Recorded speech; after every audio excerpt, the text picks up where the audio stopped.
పరిగెట్టుకుంటూ వస్తుందంట. సత్క్రియ ఆదికాండం 4వ అధ్యాయం 4వ వచనం. సత్క్రియ చేయకపోతే చూడండి, ఏబేలు కయ్యను ఇద్దరు ఉన్నారు. ఇక్కడ సత్క్రియ చేయడానికి వీళ్ళు పూనుకున్నారు. ఒక ఆయనేమో పంట పొలం తీసుకొచ్చాడు కయ్యేను, ఏబేలేమో గొర్రె పిల్లని తీసుకొచ్చాడు. ఏబేలు అర్పణ అర్పించబడింది, కయ్యేలు అర్పణ తిరస్కరించబడ్డది. ఇలా అర్పణ ఎప్పుడైతే తిరస్కరించబడ్డదో కోపం వచ్చేసింది. కోపం వచ్చి కయ్యేలు ఏబేలు కొట్టి చంపేశాడు.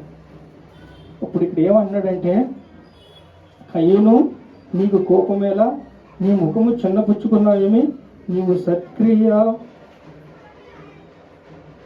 చేసిన ఎడల తల ఎత్తుకునువా, సత్క్రియ చేయని ఎడల వాకిట పాపము పొంచి ఉండును, నీ దానికి వాంఛ కలుగును, దాన్ని నువ్వు ఏలుదు. సత్క్రియ చేయకపోతే అంటే సత్యం మాట్లాడాలని ఏం చేయాలి? ప్రార్థన చేయాలి, నువ్వు సిద్ధపడాలి. ఇందాక ఆవిడ పాట పాడింది, ఎంత మధురంగా ఉందంటే ఆమె పాటలో, అంటే ఆమె జీవితంలో ఆ పాటలో దేవుడు తోడుగా ఉన్నాడు. ఆమె జీవితంలోనే తోడుగా ఉన్నాడు దేవుడు. అలా సత్క్రియ అంటే ఏదో ఒక పనిలో మనము బలం పొందుకుని ఉండాలి, ప్రార్థనతోగా ఉండాలి అని సత్క్రియ చేయాలని ఇక్కడ చెప్తున్నాడు. మొదటి దినము నుండి ఇది వరకు సువార్త విషయంలో మీరు పాల్గొండుట సత్క్రియుడు. యేసుక్రీస్తే మీకు తోడుగా ఉన్నాడు. యేసుక్రీస్తు మీకు తోడుగా, మెలకువగా ఉండండి, విశ్వాసమునందు నిలకడగా ఉండండి, పౌరుషం గలవారై ఉండండి, బలవంతులై ఉండండి. 2 కొరింథీ 1వ అధ్యాయం. మనం శ్రమల్లో ఉంటాం. శ్రమల్లో ఉన్నప్పుడు మెలకువగా ఉండాలి, విశ్వాసంతో ఉండాలి, పౌరుషంగా ఉండాలి, బలవంతులై ఉండాలి. ఇప్పుడు 2 కొరింథీ రాసిన పత్రిక 1వ అధ్యాయం. దేవుడు మిమ్మును ఏ ఆదరణతో ఆదరించుచున్నాడో ఆ ఆదరణతో ఎట్టి శ్రమల్లో ఉన్నవారైనను ఆదరించుటకు శక్తి గలవారై ఆయనకు మా శ్రమ అంతటిలోనూ ఆదరించుచున్నాడు. ఇప్పుడు శ్రమలో ఉంటే మీకు ఆదరణ, ఎంత శ్రమలో ఉన్నవారైనా సరే ఆదరణ మీకు ఉంటుంది. ఆదరణలో మీరు నిండుకుంటారు. సాధారణంగా మనుషులు కలిగి శోధన తప్ప మరి ఏ శోధన మీకు సంభవించదు. అయినా శ్రమ మీకు శ్రమ శ్రమ శ్రమ పని పని పని కానీ ఆదరణ మీకుంటుంది, దేవుని దయ మీకుంటుంది, దేవుని కనికరం మీకుంటుంది, దేవుని కృప మీకుంటుంది.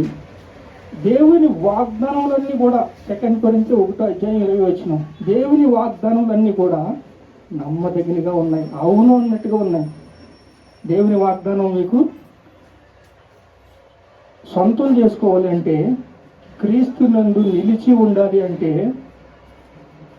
మీరు ప్రార్థన చేయాలి, వాక్యం పట్టుకుని ప్రార్థన చేయాలి, స్థిరపడాలి. అభిషేకించిన వాడు దేవుడే, మిమ్మల్ని అభిషేకించేది దేవుడే. శ్రమంలో మీరు ఓపికగా సహించుకుంటా ఉన్నారంటే మిమ్మల్ని గురించి నిరీక్షణ సిద్ధముగా ఉన్నది. మీకు మళ్ళీ ముందర శ్రమ శ్రమ శ్రమ ఓపిక, దాన్ని సహించినప్పుడు శ్రమంలో మీకు ఆదరణ ఉంటుంది, కృప ఉంటుంది, దయ ఉంటుంది.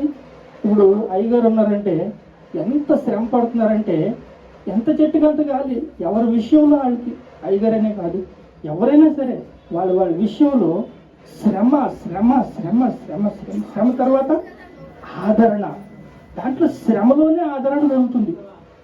తక్కువ కొంచెంలో నమ్మకంగా ఉండేవాడు మరి ఎక్కువ వాటిలో నమ్మకంగా ఉంటాడంట. మరి ఎక్కువగా నమ్మకంగా ఉండాలంటే మనం తక్కువ వాటిలో నమ్మకంగా ఉండాలి.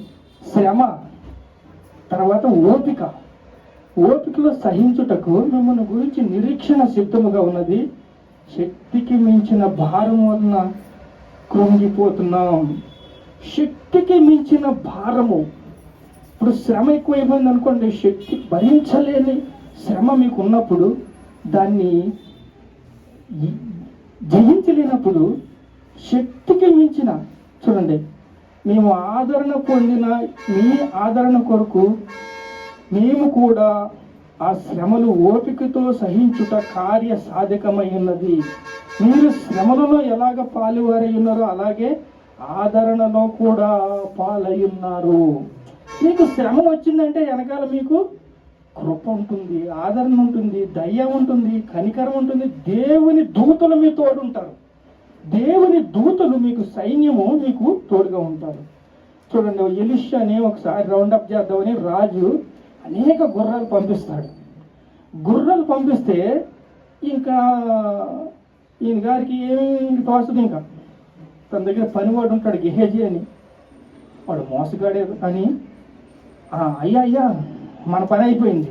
ఏంటి చూడు, రాజు ఎలా పంపించాడు, మొత్తం మిలిటరీని పంపించేశాడు, సైన్యాధిపతిని పంపించేశాడు. గుర్రాలు చూడండి.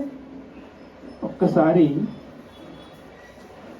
దేవుడిని ప్రార్థన చేశాడంటే ఏమని, ప్రభువా ఈ పని వాని కండ్లు తెరవయ్యా అని. అలా కండ్లు ఎప్పుడైతే తెరవబడ్డాయో గెహేజీకి, వెనకాల దేవదూతలు అందరూ కూడా అగ్ని గుర్రాలతో బయలుదేరనకున్నారు.